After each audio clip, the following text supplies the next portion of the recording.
The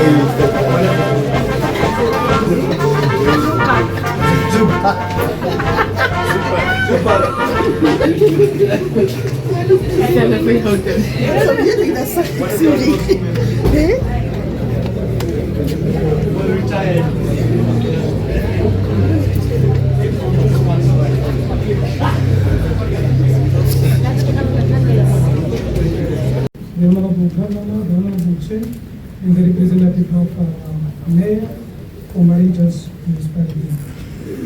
You can give them some energy.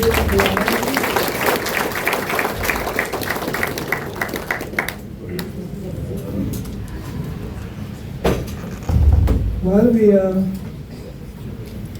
standing, can we sing our national and AU anthem?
Thank you very much.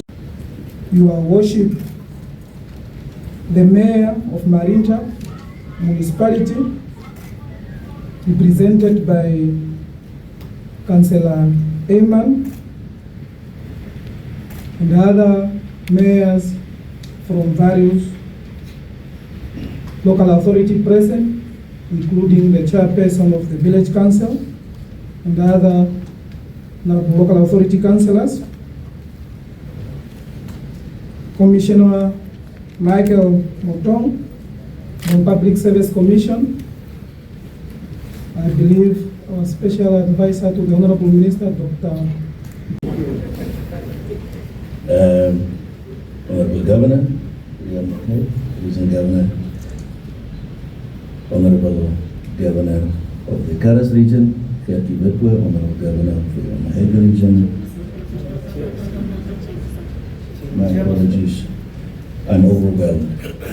Chairperson of the Karas region, Honorable Kherkibeko, and Chairperson of the Mahega region, Honorable Roko Ngubawa, Chairperson of the Hardap region, my own chairperson, representative of the Mayor of Marinja, all protocol observed. I didn't know that I was supposed to do this, but Exodus 14:14 teaches us that we should be at peace because God is going to fight our battles for us. He is our refuge. He is our protector. He's the one that looks after us. And if I look at myself as a fallible human being, I can find nothing that I could offer for my salvation. And all that I would need is I need to bow down as possible, as far down as possible, in order to be acceptable for the grace of God. There's nothing that I can do as a human being to secure sanctity and peace, to secure health and wealth. There's nothing that I can do to secure proper government in our region, in our country. There's nothing that we as human beings can do. All we need is to acknowledge that we need the Lord. That's all we need. If I look at my sinful life, what is it that I can offer? Nothing. I need to reach out on a daily basis. I need to pray every day, lead us not into temptation, but deliver us from evil. So, ladies and gentlemen, let's bow our heads in prayer. Dear Lord up in heaven, hallowed be thy name. Thy kingdom come, thy will be done. That's how we were taught to pray in the Lord's Prayer. And today we give thanks for all the blessings that we have enjoyed up till today. But the greatest of all, the blessing of health. Thank you for everybody whom you have guarded safely on their journeys to the Hardap region. Thank you for protecting us from all the evils. Thank you for delivering us from accidents, sickness, and disease. And thank you for blessing us with love and joy in our hearts. Unity of purpose, that's what we pray for. And as we embark upon this very important induction program for the week, I pray that we all contribute constructively to the upliftment and the empowerment of us as counselors, so we can do our job to the fullest of our capacity. We thank thee so much in Jesus' name. Amen. That's going to lead them for the next 5 years. And through your office, you decided that before we are going to engage in deep in executing our roles and responsibility as regional and local authority councillors, induction have to be undertaken. And you have been in all corners of this country, starting from Kavango East, we went to Oshana, we went to Erongo, we went to Chotonjupa. Now we are here in Hardap, and we are going to finalize Maheke for the local authorities. You decided and put aside some of your heavy responsibility and said, I'm going to talk to my co-leaders, because you alone in this military you cannot succeed. You need the regional and local authority leadership in order for the mandate of the ministry to be efficiently and effectively executed. So today we are here with 3 regions, that is the host, Hardap, and we have got Karas, and also Omaheke, and some local authorities within those regions. So for the honorable ministers to know whether everybody is here, Honorable Chair, it's not for me to say that one of the honorable regional local authority is not here. It's for the chairperson. If you are 7 in the region or 8, then you only stand 5. You have to explain yourself to the honorable minister. Where are the rest? Honorable Chair, be ready. Your worship the mayor, be ready when I'm calling your local authority or regional council. So, honorable minister, you have met the governor of the region, you have met the chairperson of the host of the region, and you have met the representative of the mayor of Marinjas. It's now my honor to show you, through the chairperson of the Hardap Regional Council, to request the honorable members or councillors of Hardap to stand with the chairperson for the honorable minister to see you. And the honorable chair counts, your honorable councillor, if the one is not here, please explain to the honorable minister where is the other one. If it is confirmed, then you can say, you confirm to the honorable minister that we are all present. Honorable Minister, we are all present. Thank you very much. Can we give them a round of applause? Honorable Chair of Karas, my honorable, can you stand with your honorable regional councillors, and if there is no one, explain to the honorable minister where is the honorable councillor. If it's confirmed, then you can confirm to the honorable minister. Always together. Okay, thank you very much. Honorable Chair for Omaheke, can you raise together with all honorable members of Omaheke Regional Council if they are here? If not, please confirm or report to the Honorable Minister.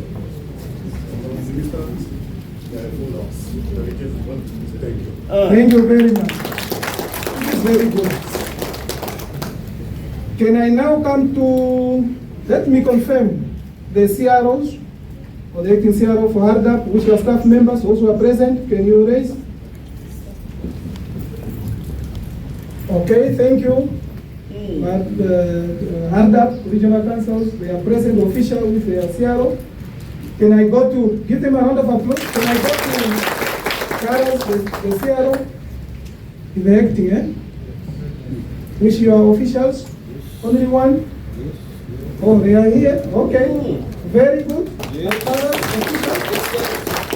Omaheke, the CRO, together with the officials. I saw the CRO. Okay, that is the delegate from the official of Omaheke. Can we give them a round of applause? Your Worship, the representative of the mayor, can I request you of Marinta to stand with the rest of the honorable local authority councillors of Marinta. The honorable minister was already informed about his worship, the mayor, and is away. Is there anybody apart from the mayor, or are you all? Please report to the honorable minister. Okay, thank you very much.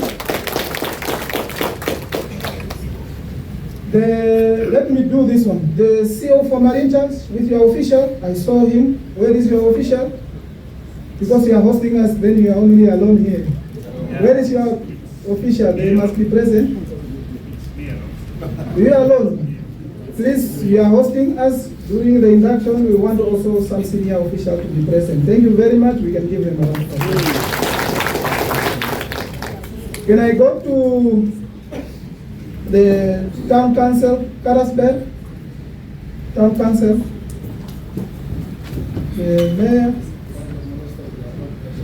Okay, thank you very much. The CEO for Karasberg with official. Alone? You are alone? Okay, thank you very much. Can we go to Oranyemu? Your Worship the Mayor? Can you confirm to the Honorable Minister if you are all present? Or one is? Honorable Minister, is represented full. Okay, thank you very much. Your Worship the Mayor, Aronos, with the Honorable Councillors, can you confirm? Yeah, all here to confirm. Okay, thank you very much. Did I requested the CEO for Oranyemu? No. CEO for Oranyemu, my apology, with your team. Are you alone also? I'm alone. Why is it? I have seen Marinta, Karasberg, and the Oranyemu. Please make sure that you are also joined by some of your senior staff members. Okay. Thank you very much. And Aranas, the CEO and the official, also alone. Was the message different to what we passed to other local authorities? Yes. Okay, thank you very much. We'll sort it out. Village Council, Coas, your worship, the chairperson of Coas, is your team. Can you confirm? Okay, thank you very much. CEO and official, boss, CEO, acting CEO. Honorable Minister, I will see you due to unforeseen circumstances will only be here from tomorrow. Okay, but you are two present. Management, Or the management, how comes that the growers receive a different message than other local authorities? Okay. Gideon, Village Council, you are worship the chairperson. Can you confirm? Yes, I can confirm all the 5 councillors are present. Okay, thank you very much. Round of applause. The CEO for Gideon and staff members. I'm actually one in two position. There's representing the senior official and then representing the acting CEO. Okay, but that was not the intention. Thank you very much. The intention that we're supposed to come is your senior. Kalbrand, Village Council. Honorable Chair, can you confirm?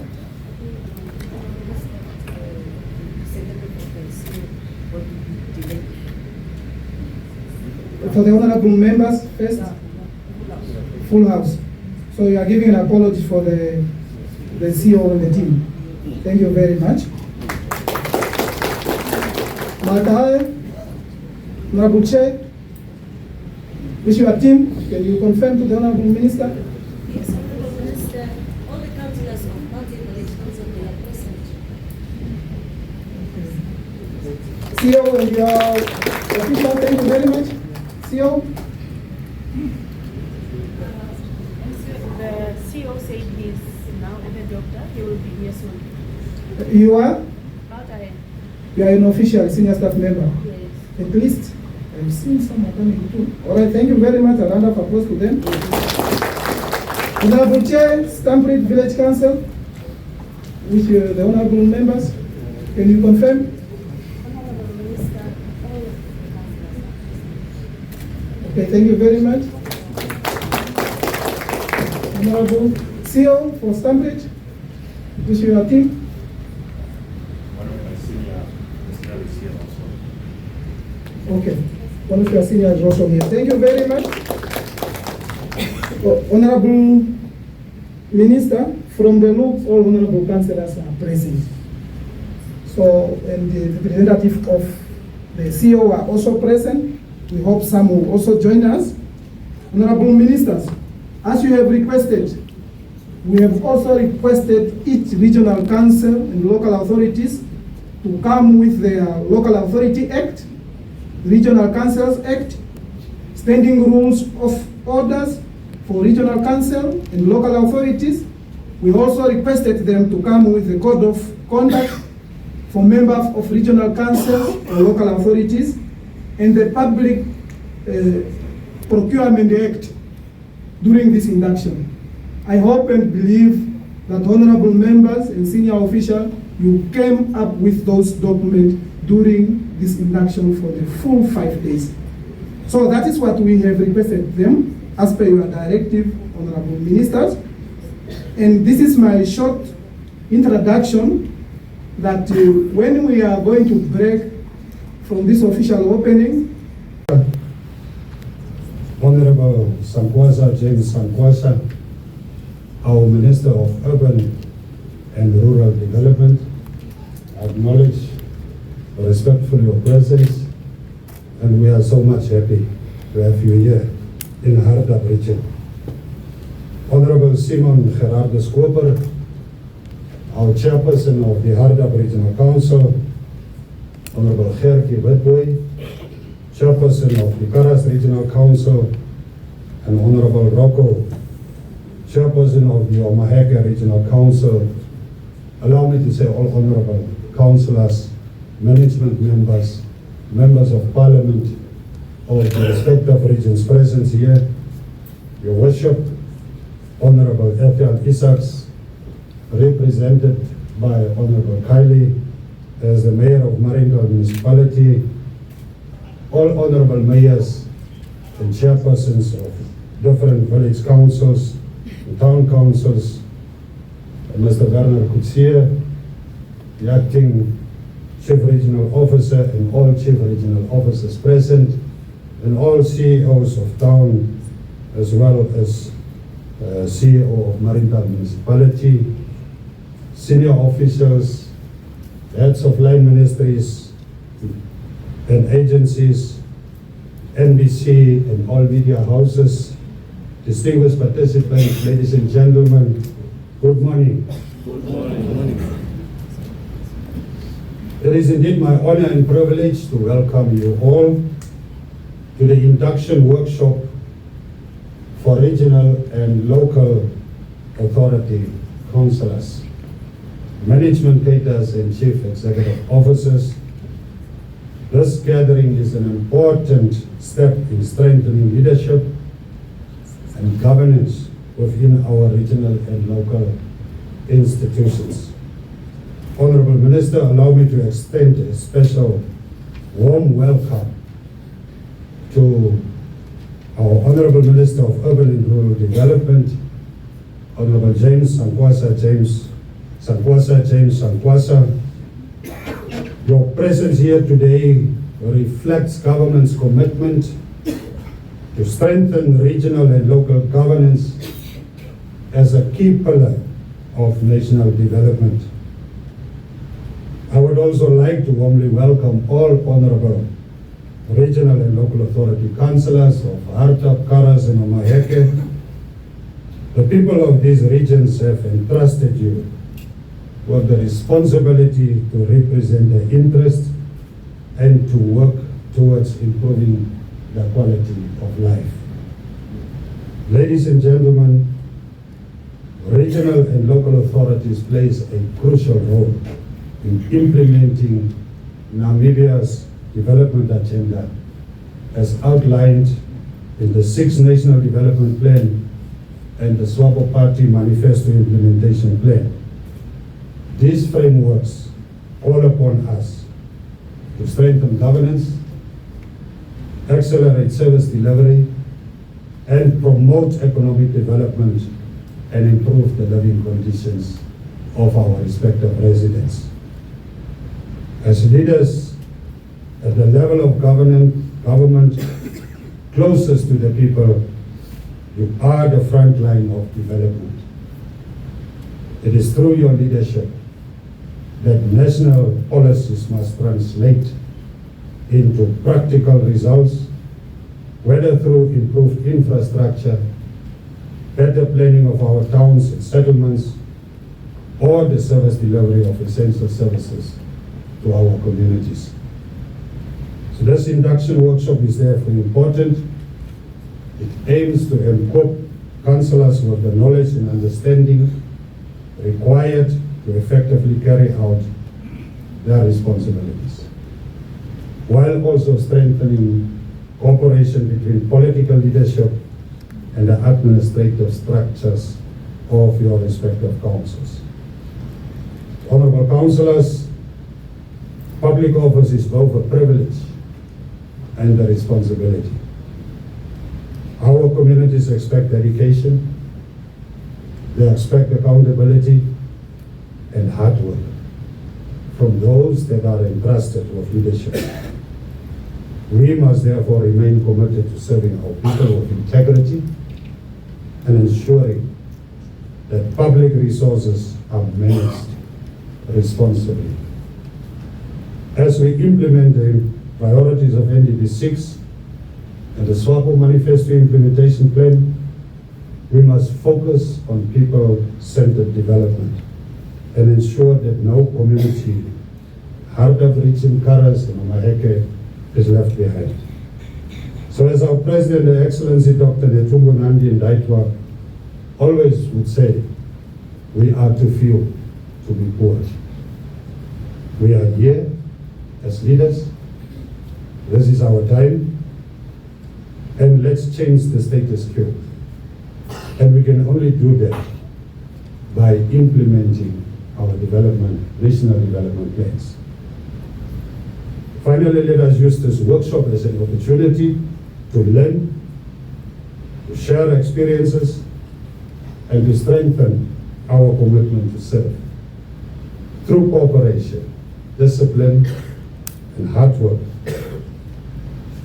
we can ensure that our councils deliver meaningful development for the people we serve.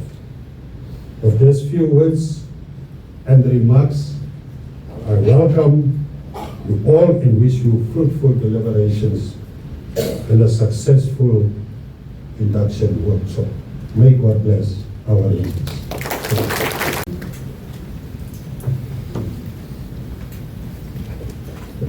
I am vertically advantaged, so can someone adjust this one?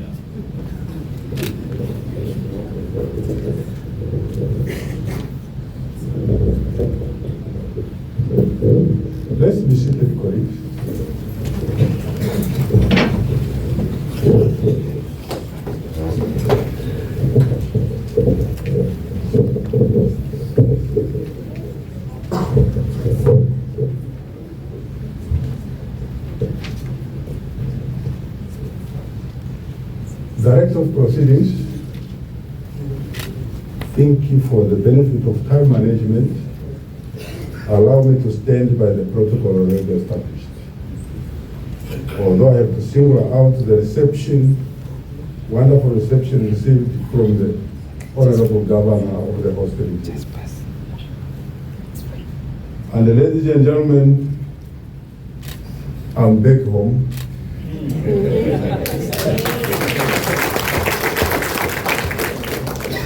Marienthal, Hardap, I'm back home. But the question is, which home am I coming to? How is that home? Correctional proceedings.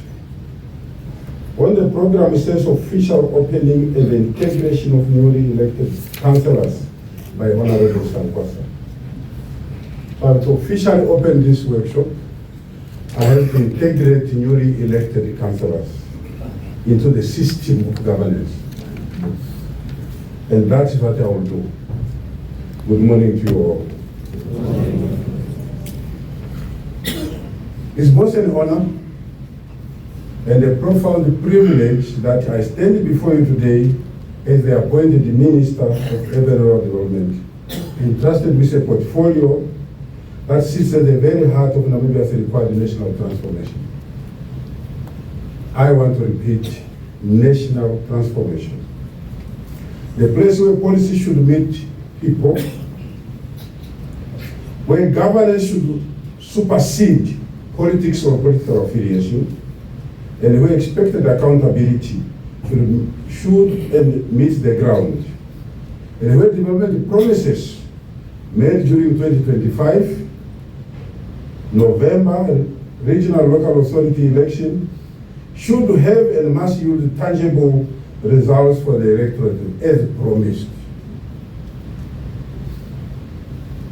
Allow me from the onset to congratulate you and thank you all for being elected on behalf of your political parties to lead the constituencies, being the regional local authorities in Namibia. I take this time firstly to formally inform you all that during my tenure as Minister of Urban Rural Development, we will continually interact and consult on matters regarding regional local government, including traditional authorities, because they form part of this ministry. To take stock of our performance in regard to the promises we made during the elections. Secondly, that we all appreciate the fact that Namibia is a unitary state as per Article 1 of the Constitution of the Republic.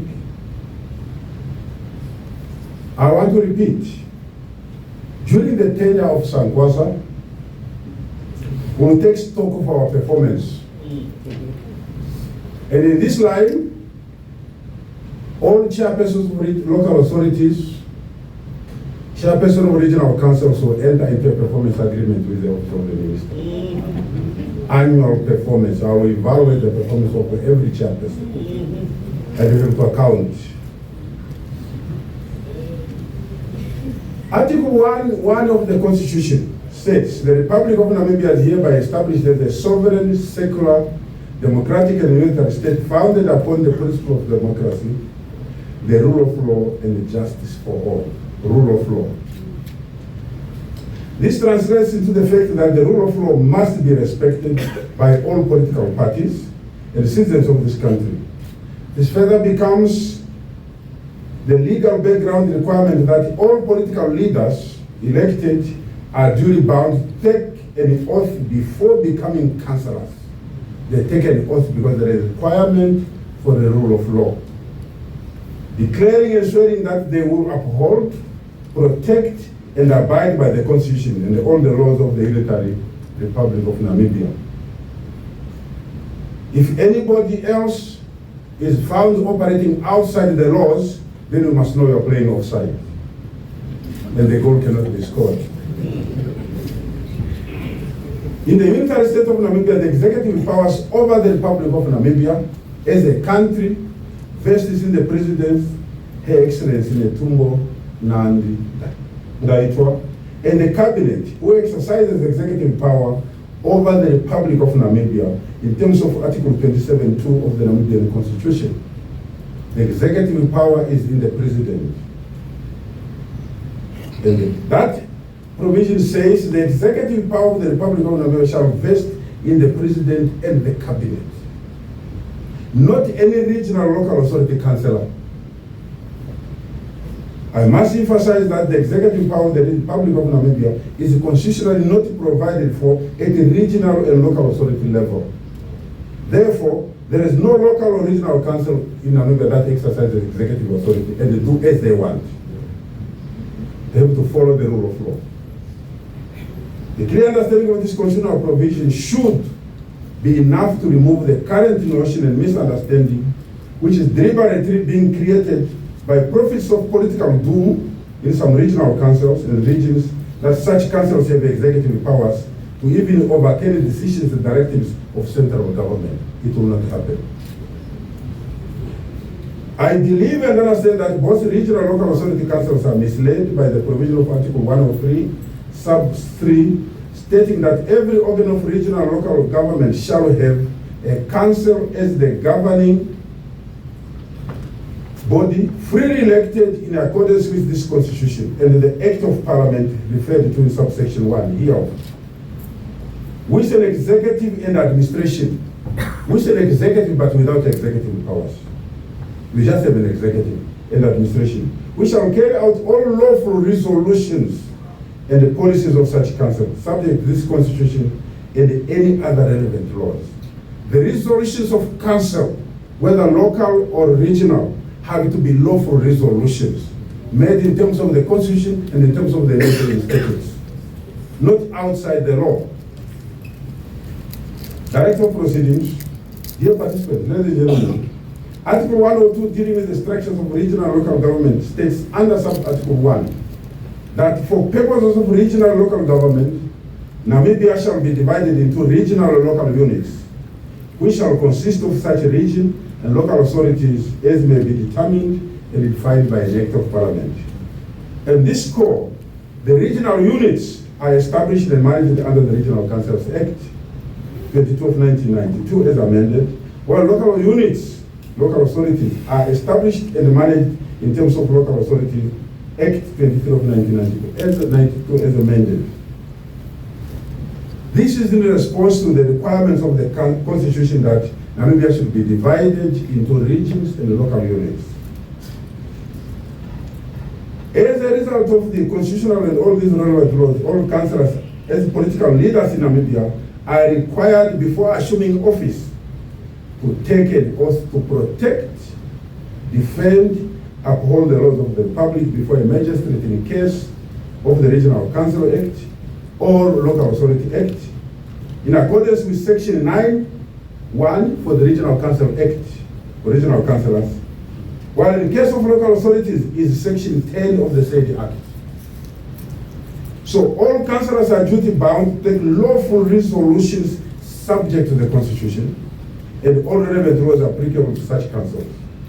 Any resolution taken outside these legal instruments is ultra vires and unenforceable, eventually bears unnecessary consequences.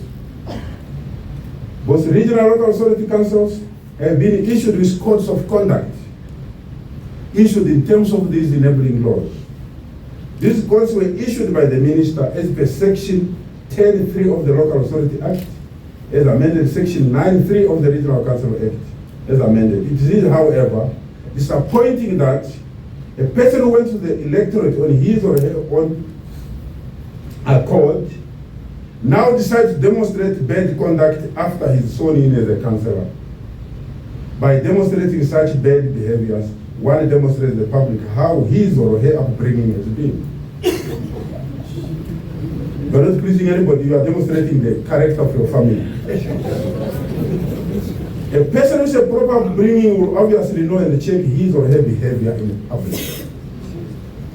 Director of Proceedings, dear participants, there are no two executive power levels in the Republic of Namibia. There is, therefore, any regional local authority council that believes and understands that it can and will operate on its own accord, like being in a federal state model of governance, must be prepared to stand on its own without leaning on central government, because its operations are not within the legal parameters of the Constitution and the other relevant laws of the Republic.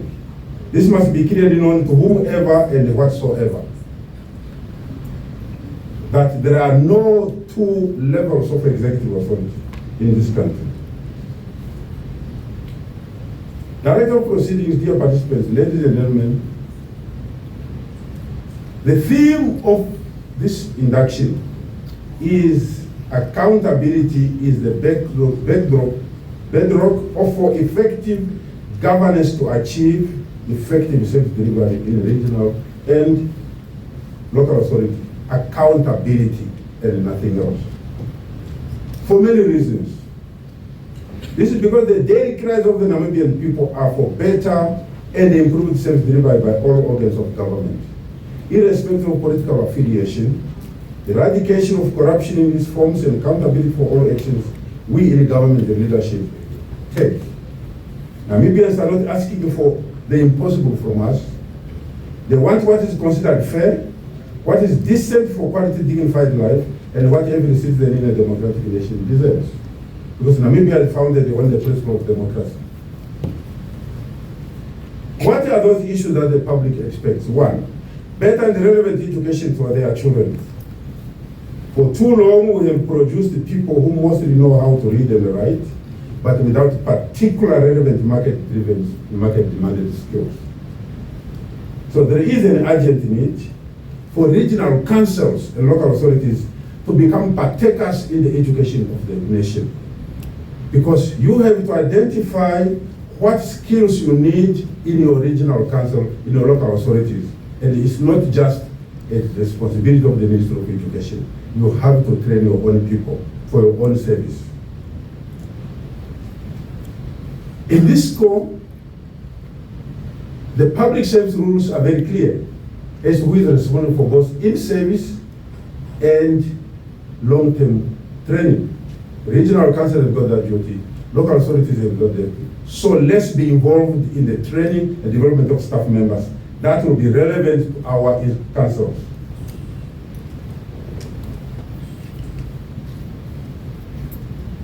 They require creation of stable jobs, livelihood opportunities in all sectors of our country by ensuring that the development projects targets are reserved for the Namibian people.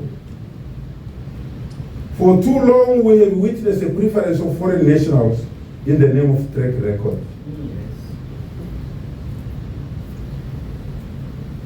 And the cheapest price being offered, without even qualifying how do you arrive at what is called the cheapest price. And the difference between the cheapest price and the lowest price, because these are two different things. However, those in procurement are looking at the figure and say this is the cheapest. It might not be the cheapest, but the most expensive.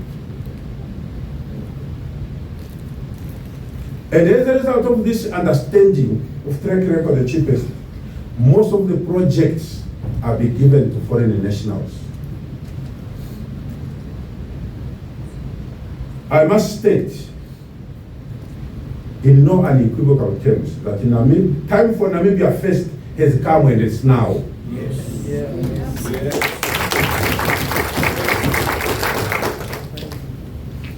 Why do I come to that conclusion? Because from my perspective, change comes in two forms. Either we transform this country, regional local authority councils, by step-by-step transformation. It's a change. Either we achieve a change through revolution, and we are going to take the second one. We shall revolutionize change. Because 35 years is too long. Too long. We have to create revolution. I appreciate the fact that charity begins at home, but it does not end there. So we are not saying we are going to exclude foreign nationals. They will be included, but they must not be in the forefront.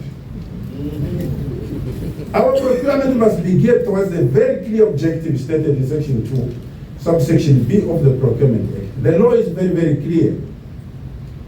And what are those objectives? One, to promote, facilitate, and strengthen measures to implement the empowerment and the industrial policies of the government.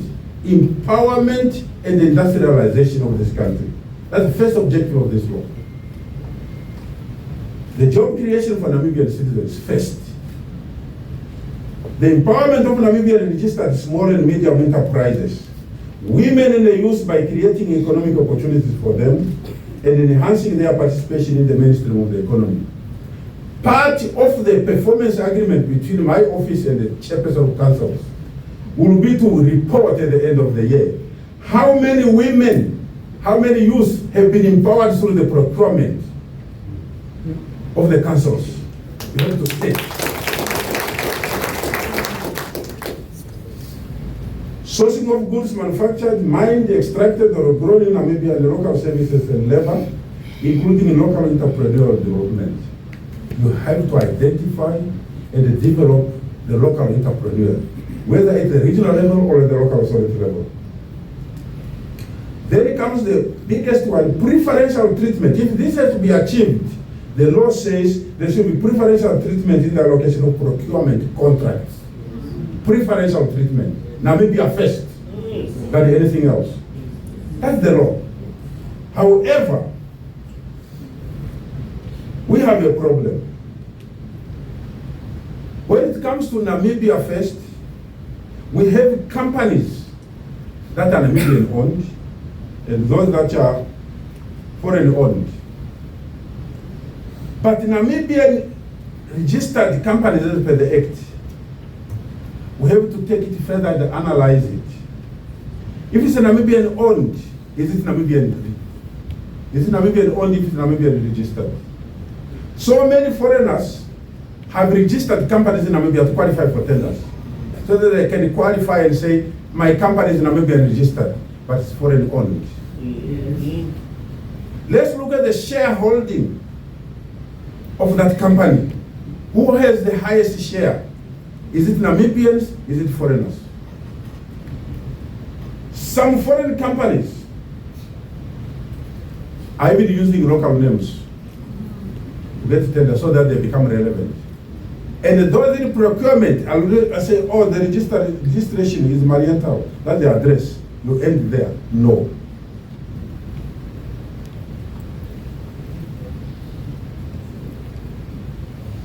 The procurement committees of many regional and local authority councils have desperately failed this country by prioritizing foreign-owned companies, owned by, in most cases, by people who are not even registered voters in this country.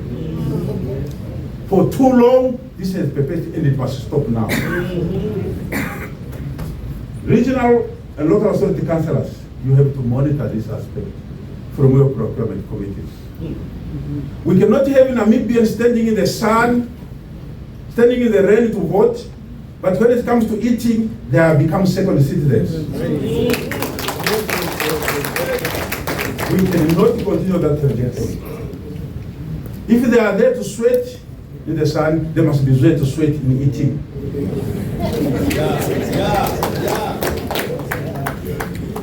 Director of Proceeding, let me pause to ask a question. Which council present here today have a compiled register of Namibian registered small enterprises only by women and youth? Which one? Is there any local authority, is there any regional council that can tentatively say, this is our register for companies owned by women, companies owned by physically challenged people, companies owned by the youth. So we are geared towards developing these people. Is there one council? And if it's not there, go ahead and do it as we leave from here. Yes.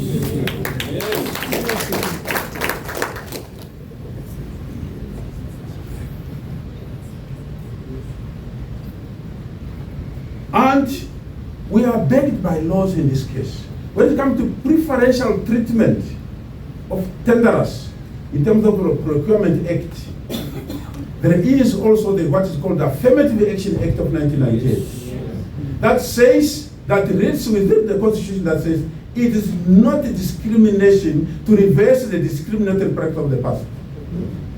It's not discrimination. And then nobody can take you to court if you are applying affirmative action. For now, that act is only left for employment, wherein again it's not properly implemented because it's reduced to comparing a man and a woman. Instead of affirmative action, the whole public service has gone for gender balancing. And I hope the public service commissioners, I'm told, are here. Gender balancing is not affirmative action. Compare men and women. After the interview, two men are at the top, the third woman, no, you take the woman because that's affirmative. It's not affirmative action. The point is here, Affirmative Action Act 1998 talks about equal representation of all Namibians in all sectors. Equal representation. No dominance of a single ethnic group in the institution or the department. Let us read our laws and understand our laws properly. Because we have used affirmative action wrongly. And affirmative action must be found in education, it must be found in procurement, it must be found in all spheres of operation of this government service. We need to embark on redressing and escalating unemployment by creating even temporary employment for our unemployed masses through temporary jobs such as cleaning of our dirty streets and bush environment. It's surprising that most of the local authorities are very dirty, to say the least. And it pains any Namibian loving person that when we got independence, the first 10 years, Windhoek, Namibia, was declared the cleanest town and city in the whole of Africa. The cleanest. Today is the dirtiest. That's the trophy we've got. And this is replicated in all local authorities. As if councillors, as if staff members are not driving on the same streets to see this type of garbage on the road. We even bypass with your car. You don't even stop to say what is going on. CEOs of local authorities, chairpersons of local authorities, regional councils, the condition of the local authorities must be addressed urgently. Because if it's not done, it violates the provisions of the law.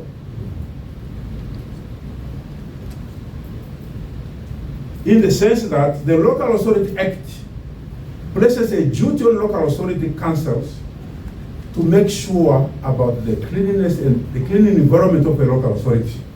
It's a law. And if it's not done, it indicates that that particular local authority is failing to do its job. Because that's the requirement. Therefore, in terms of existing enabling legislation, there is nothing that stops both regional councils to be involved in cleaning our streets. Use the unemployed youth, use the unemployed people to give them temporary jobs, 4 months, 6 months, and pay them off. The town will be clean. At the moment, you are banking on the issue, we have no money, we have no money. The ministry has budgeted for these temporary jobs, but you are not taking advantage of that. You are not taking advantage of that. Your job is to answer up with the ED, to say, want to employ 60 people here for a month or two, this will be the cost. Can you provide the budget? From that, the money that is set aside for creating of temporary duties and jobs is there. The provision of decent, affordable housing and security of tenure, which is the bedrock for our local authorities' duties and functions. Provision of decent, affordable housing. The reason this country went to war was not for bread. It was for land. People died to make us have access to land. Why are we not having access after 30 years, 35 years of independence? Why are we being continually denied access to land? And who is denying us? The very people that came and said we want to bring change. Where is the change that you promised to people? Where is it? Local authorities are selling serviced land to private investors instead of servicing the land for the poor people. With government money, you are giving this service to private individuals. And what is the cost? Sometimes, in certain instances, this land is being sold to private investors at $20, $30 per square meter. This is the little you get, 70,000, 60,000 for a plot in a local authority. But these private investors go to sell the same plot at 700, 800 per square meter. Have you looked at this as local authority? Or it doesn't concern you? It only concerns Sankwasa. You need to look into the mathematics. In some instances, again, when these private investors are even given serviced land, you are selling it $7, $6 per square meter because it's not serviced. Yet you are giving this to private investors. Take it further. Who is the target market of these private investors? Is it the lower class of our citizens? Is it the upper one? If it's the upper one, the next question will be, where is the majority of the voters? Are they upper or lower? Now, why do we do the wrong mathematics and expect to pass the examination?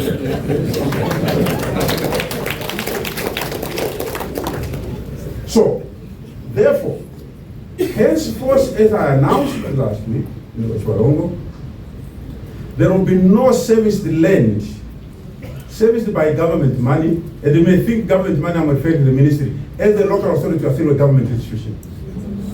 No serviced land serviced by government, whether municipality or local authority, will be sold to private investors. Nothing. Make people buy land directly from you. They are making applications. Yes. Why don't you sell them the land? At the same cost of $30 or $50,000. Let them build their own houses. Let them look for their own builders. Without pushing them to go and buy from the investor. Yeah. So therefore, colleagues, changes have to be here, and the changes are coming here with a revolution. Yes. Our people must have access to land. Who is denied land? It's those that are in informal settlements, living in shacks. Have we asked ourselves, who are these people? Who are they? Is the clerks? Is the police constables? The military? The nurses? The teachers? Those that are lowly paid. Because somewhere, somehow along the line, government was misguided through advice from experts. Before independence, this apartheid government used to build houses. It was involved in construction of houses, particularly for staff members, for government employees. And the government along the way, after independence, was advised, no, this is not a core function of government. Let the government just give housing allowance to staff members, and then let them buy from the market. Right now, the allowances that were considered to be enough are no more enough. What should staff members do? They can't afford to buy houses. They are getting allowances, but they are in shacks. We need to address this anomaly urgently.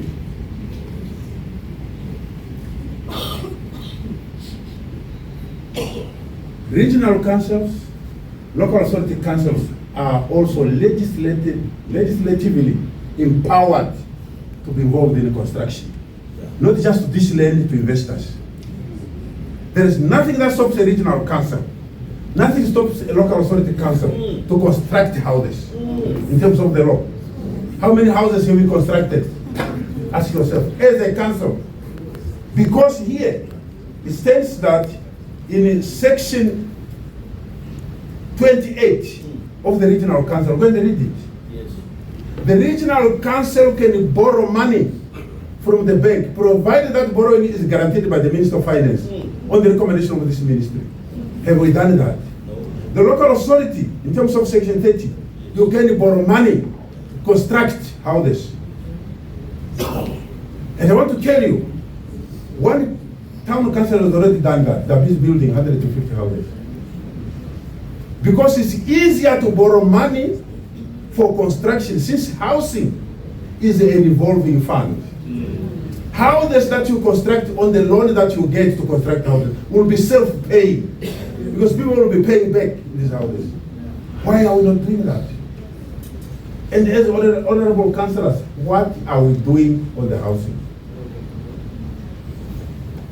Because this is what we need to do, to house our people. If we are not housing our people, you go to people to campaign to vote for you when they are not even housed. You don't even know how slept last night. Yeah. Do you think they will receive you better? So let's provide housing for lower and ultra lower income group. This is the target of government. This is the target of government.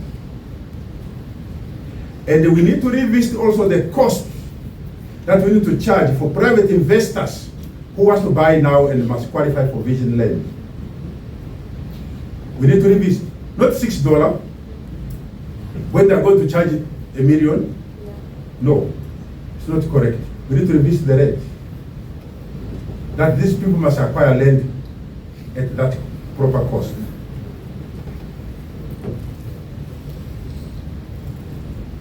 For too long, we've relied on central government for everything. Everything. And the government does not have that enough money. But money is with our people. The informal settlements. Just last week we launched a housing project where in those houses are costing 50,000, 40,000. Let's encourage partners in the housing sector. Those that come up with alternative building materials, those that come up with the precast building houses, because for too long we have believed that a house must only be done with bricks and mortar. That's not the house. A house, as long as it's properly constructed, but no prefab, because there is a difference between prefab and alternative building material. Prefab absorbs water and they don't last, so people will find it difficult to maintain. But those that are built out of concrete slabs, of alternative material, last is because they are weatherproof and they are waterproof. So let's start changing our mindset and accept that we have a duty to provide housing to the majority of our people. We have a duty to replace all these informal shacks with proper housing, which can be done by even those owning barbershops or cutting hair. That can be shopkeepers, security guards, laborers, cleaners. They must own houses in this country. For now, we have kept them out of the market. Yet we are in the offices. Yet we say we're working for Namibians. Which Namibians are working for if our people are suffering?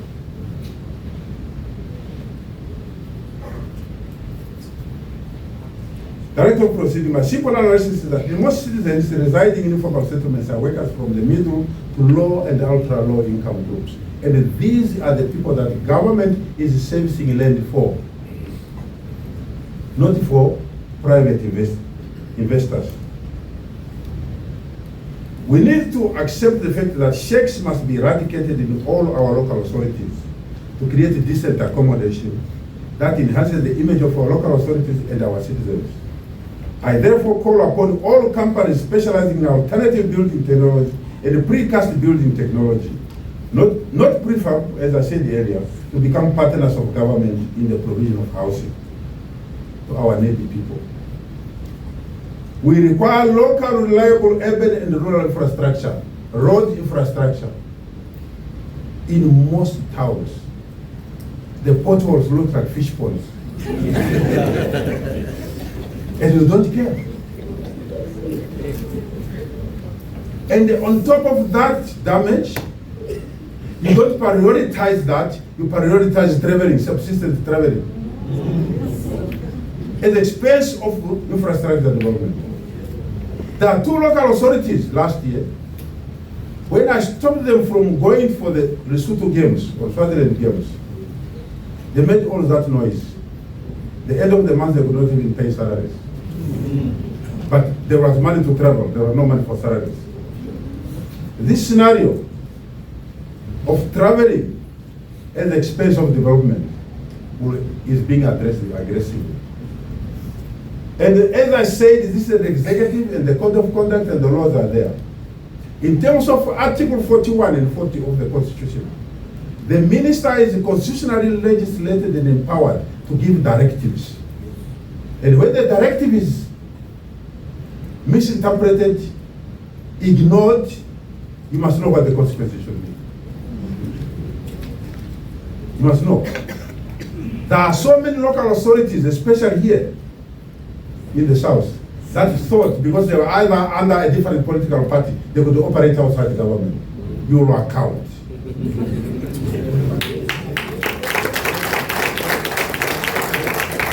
The money you are using to travel, to ignore directives, is not your party money, it's government money. It's not your political party money.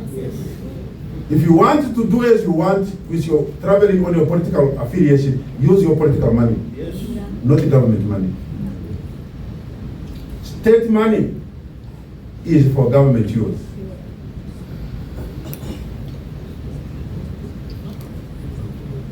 So therefore, infrastructure in our local authorities, it needs urgent attention.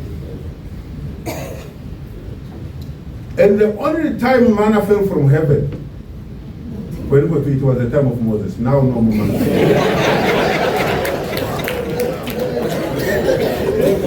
And the Moses is not here anymore. So therefore, we have to work and work.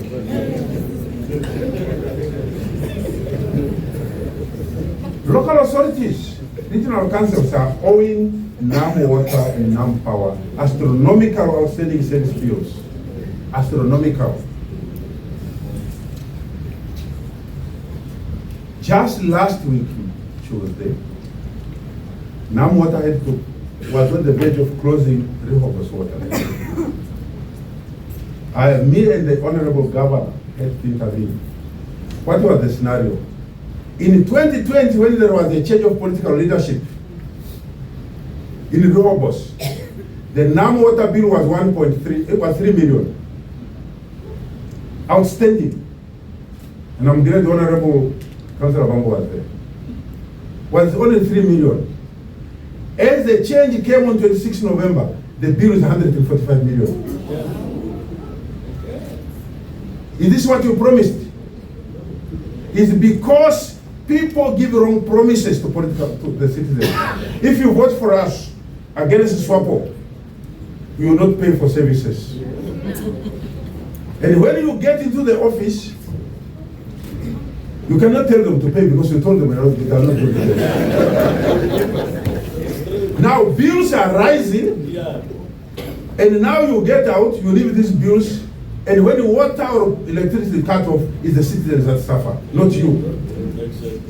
Because you have a wrong political agenda. Because you have wrongly campaigned. We cannot continue with the wrong politics. And we must differentiate between politics and governance. We politicked until 25 November 2025. We're doing politics. We campaigned. Then we waited to write the examination on the 26th to see whether we were going to pass or not. Those that passed have passed and are here today. But when you pass the examination, you move to the next grade, isn't it? You move from politicking to governance. Under governance here, there are laws. Under governance, there are laws. That's why the law says, before you get here, you have to stand and take an oath. To say you will be faithful, you will protect the laws. So therefore, in here, you are not a party functionary. You are a councillor. Staff members also work in terms of their political affiliation instead of their professionalism. You are a civil servant. When you applied for a job, you never said, me, I'm very good in campaigning. You said I'm qualified, I have so many years of experience, I've built so much skills. You never said you are a campaigner. But you get this job, your skills, your qualifications is forgotten. Now you're also a part of the campaigners in the council. It must stop. I must tell you at this juncture that the worst reports that I've received is from Karasbek. Are you here? Karasbek is worst in management. Kit Mansop is worst in management. Are we together? These are the reports. Marienthal, you need to put your house in order. Stamprit, nobody would expect whether it was the council or it was somebody's pocket.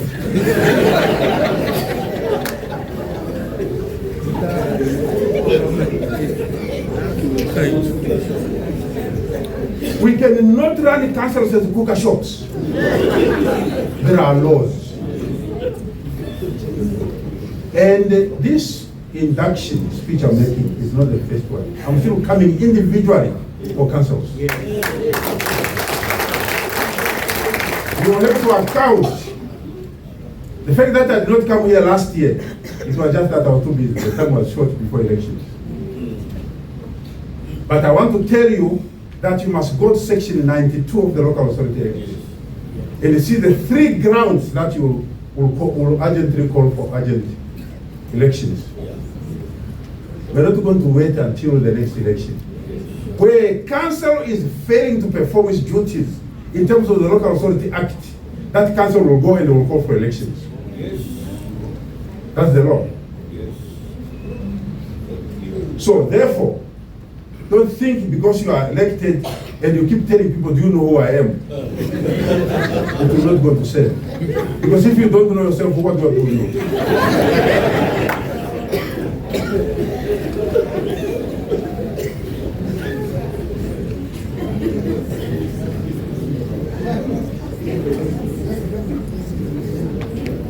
It is an open secret that the recruitment in regional local authority councils is done on the tribal basis, on a family basis, on a regional basis,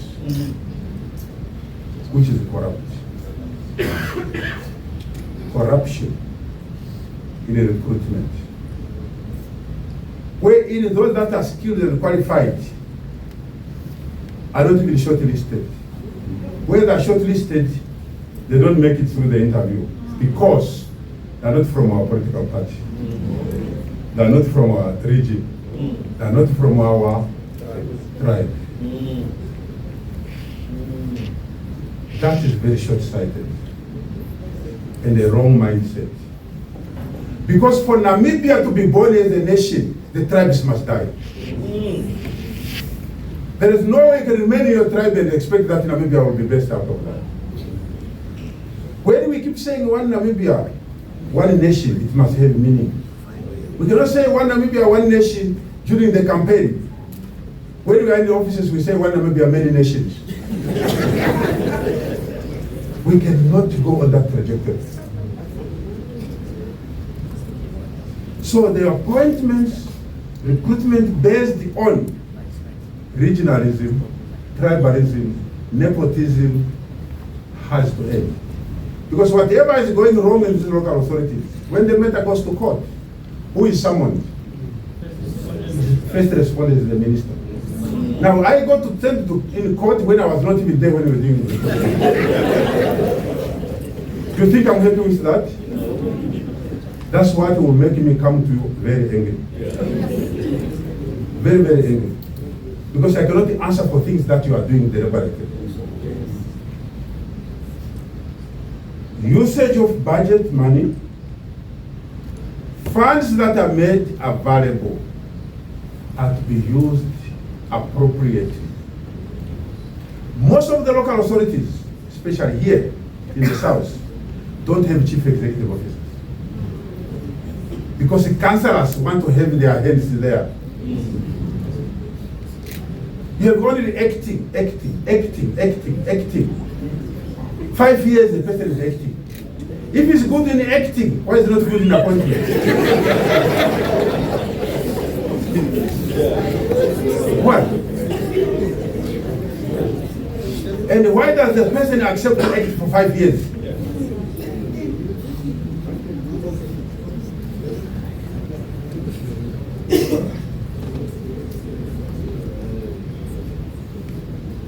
We need to govern Namibia as a country. Because when Namibia is messed up, wherever you are going to run, you'll be a foreigner. And if you check the international market, international world, only black people are foreigners. Only black people are foreigners. Not the other races. The other races are visitors, not foreigners. That's why when you find, even the police were trained in the past, when you find a black person jogging on the road, he's running from the police. But when a white is jogging, he's exercising. We need to understand these parameters. It's not being racist, I'm being honest with everybody. Let us look after Namibia with all the care that we can. Because once it's gone, we will have ourselves to blame. I stand ready to walk the talk with you. And if you want to be my friend, do the right thing. Yes. I'm not here, neither was I appointed by the president to fire councillors. I was appointed to work with councillors to bring development. But if you invite me to remove the councillor, I'll do that. I'll do just that. If your removal means proper service to the people, then you will have to be sacrificed. You will not stand between me and the development of the people that they need. No. You have to go. Because you have failed to live and deliver what you promised. And I want to tell you and share with you that if you read Article 41 of the Constitution, I am the ultimate administrator of this ministry. Yes. Because the Constitution says all ministers shall be accountable individually for the administration of their own ministries. Yes. And collectively for the administration of the work of the cabinet, to both the president and to parliament. That's the Constitution. So I'm the ultimate administrator of this ministry. So when local authorities are failing, then I as the administrator am failed. And I will not allow anybody to cause me to fail.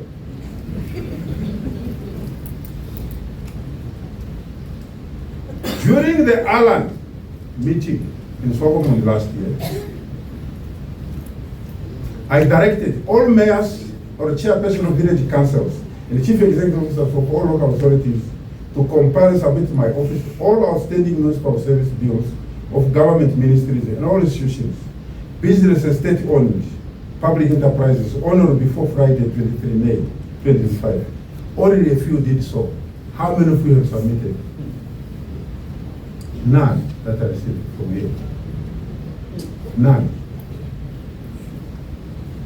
And the intention I was for me to see how many big businesses, how many government institutions are owing the municipalities, so that we could impress all those municipalities, those institutions to pay, so that municipalities have got money, that local authorities must have revenue. But we didn't respond to that. Now the bills are going, we have no money to pay. Now we demand salaries, but you're not paying the bills. Salary increase. How do I also raise salary increase when you have outstanding bills that are not settled? I require that to be responded to. And the one that we dealt with is the Honorable Governor. I received that submission on Friday. It was required 23 May 2025.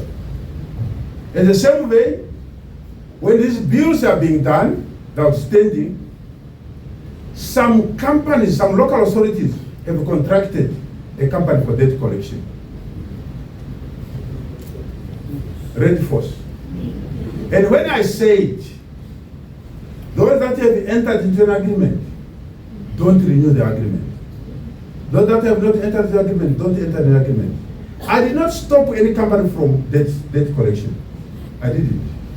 But my reason is that the way the contract and the debt collection principle is being applied is incorrect. Because right now, the people are owing money to the municipality. You give this to Red Force. Red Force has to charge on top of the 1,000 that the person is owing, they charge another 1,000. If the person would not pay 1,000, how does the person get 2,000? Yeah. Ask yourself. And which law are you using in this debt collection? Because there is a law, the Usury Act tells about debt collection. That when you enter into an agreement with the debt collector, you must agree between you and the local authority and the debt collector as to how much percentage you're going to pay for all the money that the debt collector is collecting for you. You pay directly to the debt collector. That contract is not between the debt collector and the citizens. Because right now we have violated what is called contract law. Yes. Residents of towns don't have a contract with Red Force. They don't have. They have a contract with you and the local authority. But you push them to go and pay Red Force. You push them when they have no contract. And even go and violate the State Finance Act, wherein when the person is not paying, they remove the water meter. The water meter is the state property. That must never be in the possession of a private company. Without treasury problem. You are violating all these laws. Deliberately, because either your hand is in the till. We cannot continue on that. Citizens of this country have suffered from our wrong actions. Wrong actions. If the agreement was just between Red Force and the municipality, it would be understandable. But when it's extended to the citizens that don't have a contract, everything is wrong there.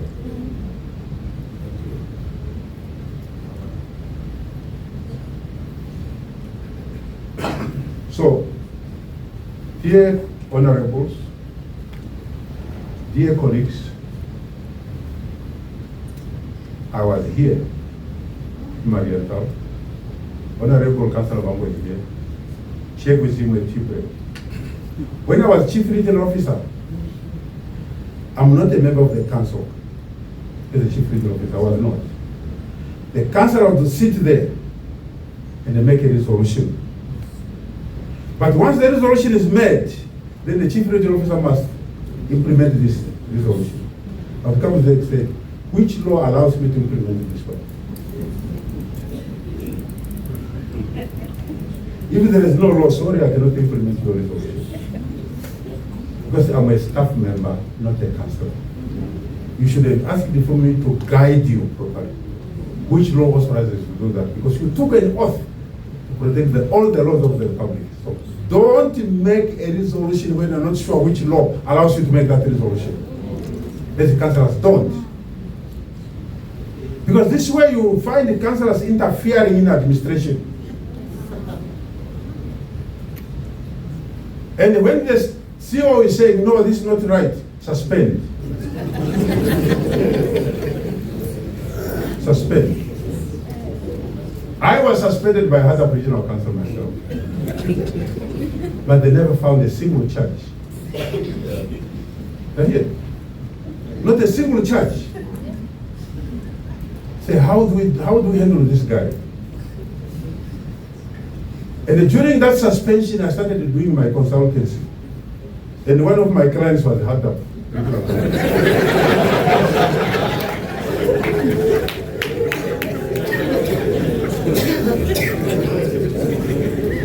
To train the regional councils in governance. So, chief regional officers, chief executive officers, don't fear to tell your councillors, say, this is against the law. Yes. It's your duty. Because you said you are skilled. Inform them to say, this cannot be done because of A, B, C, D, E. If they violate it, Let them do it, but they must not come to you to say, why didn't you advise us? Because that's what I experienced. I'm giving Hardap when I was here. When the issue in Hardap became hot, the politicians turned around. You see, this is what happens when you employ unskilled people. The politicians turned around against the directors. So be careful. Administrators, do your job correctly. Don't wait because you want your contract to be extended. Yes. And you let councillors do the wrong things, because what they are doing, you are also part of it. There is no way that the honorable councillors will be doing wrong things and you are doing the right thing. Whatever they are doing is the best of you advising them. So don't think if they are charging, you will be left out. You will be the first one. And the chief regional officer and the chief executive will be the first one. And where a particular chief executive officer is doing everything wrong, and the councillors are standing on the way to deal with that chief executive officer, then the councillors must fall by the side. Yeah. For the government to reach that chief executive officer, yeah, and deal with it or help. So, I'm pleading therefore, don't interfere in administration, but intervene. Two things. Where the situation requires a council to intervene, you have to intervene to correct the situation. Because staff members are also not perfect. They take advantage of the councillors. And they start doing wrong things. There are 2 appointments that have stopped in this country since in the last 10 months. Wherein by the time the position is advertised, hear that it's already allocated to someone. And as the person goes around and says, it's just a formality, that's my post. We have to move away from such perception, from such actions. Recruit the right person with the right skills for the right job. That way, even you as a councillor, you'll be seen to perform. You'll seem to be performed. So if you recruit the wrong person because of political affiliation, because of nepotism in your family, because of your tribe, you will not get it right. So I'm therefore saying, let's use the word intervention and interference correctly. In conclusion with these many words, I now have the honor of declaring the induction training for 2026 officially open, and I hope, and the program says, I have integrated you into the mainstream of governance. Go on and understand the laws. Because even staff members are saying, according to the law. When you ask which law, no, according to the law. Because they don't know the law. They lie around fooling people, say according to the law, even visitors, when they don't even know the particular law. So let's read the law, which we took an oath to uphold. We took an oath to protect. Let's read. Let's not rely on staff members. Sometimes whose experience is obsolete already. Because experience expires. It's not renewed, it expires. So let this week be a week of reflection, strategy setting, unity creation, above all, progressive analytical thinking. I thank you all.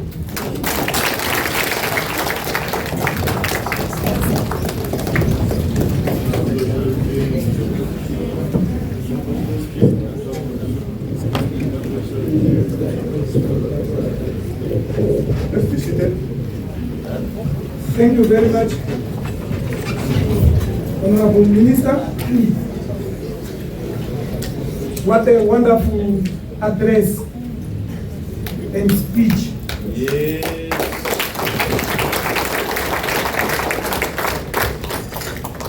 That was Honorable Sankwasa, James Sankwasa. For those who might happen to meet him for the first time, but I know we have seen him, or we have heard about him. He's a minister responsible, if I might say, especially when you come to the land, you go to the traditional authorities. If you in a communal level, you come to Honorable Sankwasa. You go to the regional council, you come to Honorable Sankwasa. Local authority, the whole Namibia. There is no way you can acquire land without coming through Honorable Sankwasa. It's not by his own will. It's by virtue of the power invested in him in terms of the Constitution of the Republic of Namibia. You heard him talking about the Article 40 and 41. So for those who might not acquaint yourself with those articles, I hope the Constitution will be distributed during the course of this week.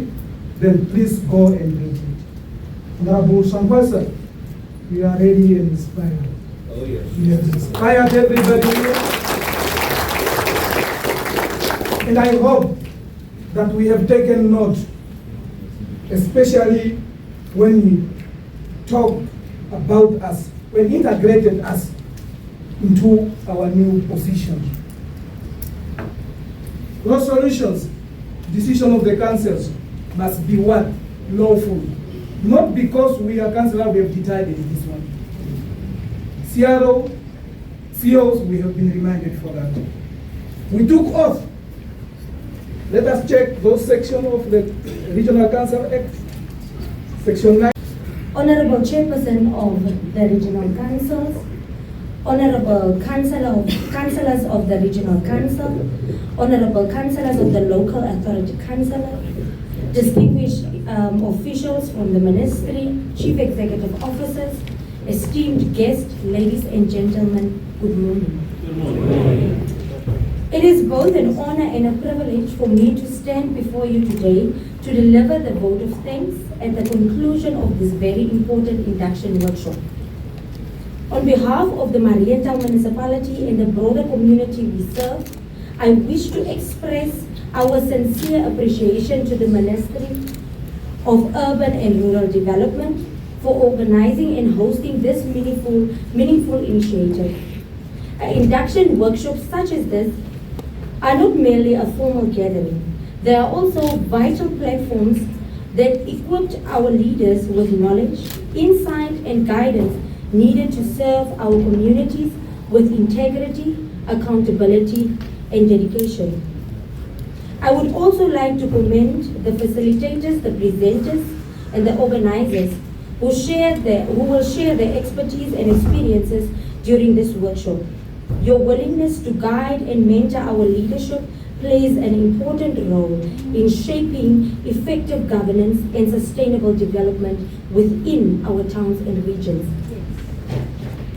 To the newly elected councillors and chief executive officers, your presence here reflects a commitment to growth, collaboration, and responsible leadership.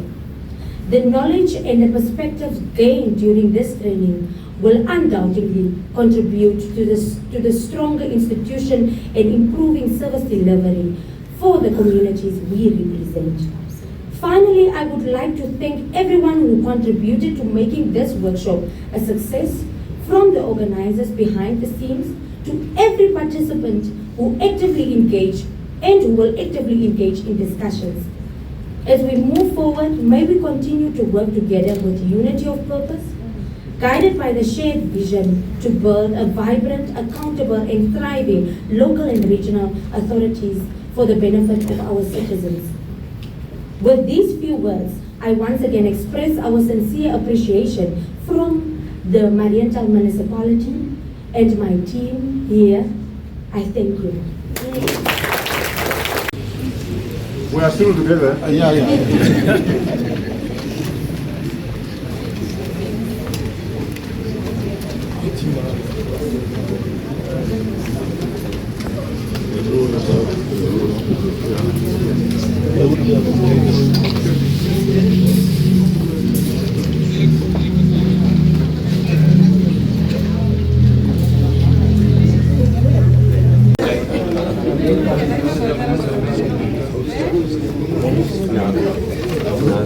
Yes, morning.